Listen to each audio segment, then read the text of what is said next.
અંકલેશ્વરની જયબીન મોદી હોસ્પિટલની Gujarat Guardian company દ્વારા CSR ફંડમાંથી એન્ડોસ્પાઇન યુનિટનું અનુદાન આપવામાં આવ્યું હતું.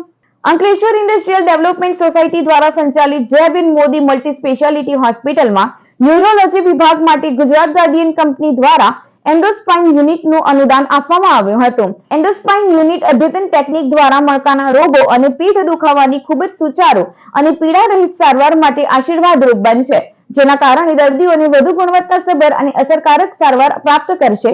આ કાર્યક્રમમાં ગુજરાત ગાર્ડિયનના સાઇટ હેડ ગૌરવ ચંદ્રા, HR હેડ યતીન છાત્રા, ફાઇનાન્સ હેડ Amit Khatri, procurement manager GP સિંહ, મેડિકલ ઓફિસર ડોક્ટર EP શરણાયા, રવિ જેઠવા તથા હોસ્પિટલ સમિતિ સભ્ય હિતિન આનંદપુરા અને અન્ય સભ્યો ઉપસ્થિત રહ્યા હતા. આ અંગે જયાબીન મોદી હોસ્પિટલના ન્યુરોસર્જન ડોક્ટર જયપાલસિંહ ગોહિલે જણાવ્યું હતું કે સમગ્ર ભરૂચ અને નર્મદા જિલ્લામાં સર્વપ્રથમ મગજ સંબંધિત સારવાર આપવા માટે આ ઉપકરણો આશીર્વાદરૂપ સાબિત થશે.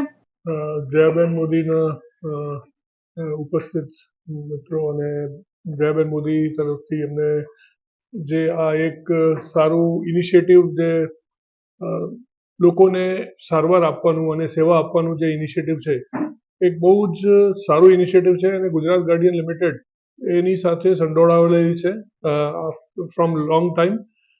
Initially also we have been working with Jayaben Modi to help and support the CSR initiatives that we are taking. આપણે જે અત્યારે એન્ડોસ્કોપિકના ઇન્સ્ટ્રુમેન્ટ આવેલા છે તે આપણને સ્પાઇન સર્જરી માટે યુઝફુલ છે. યુઝ્યુઅલી અત્યાર સુધી કેવું છે કે ઓપન સર્જરી થતી હતી કે જેમાં મોટો ઇન્સિઝન આવે અને બોન વર્ક ને બધું ઘણું વધારે હોય, પણ હવે એન્ડોસ્કોપિક દ્વારા તમે માત્ર 5 થી 7 mm હોલથી મેજોરિટી ઓફ સર્જરી તમે કમ્પ્લીટ કરી શકો, જેમાં પેશન્ટને બહુ બેડ રેસ્ટની જરૂર રહેતી નથી. 24 અવર પછી મોબિલાઇઝ પણ થઈ શકે અને યુઝ્યુઅલી હોસ્પિટલ સ્ટે પણ જે યુઝ્યુઅલી 3 થી 5 દિવસનો હતો તે ઘટીને 48 અવર્સનો થઈ જાય. યુઝ્યુઅલી 2 થી 3 દિવસમાં ડિસ્ચાર્જ પણ કરી શકાય.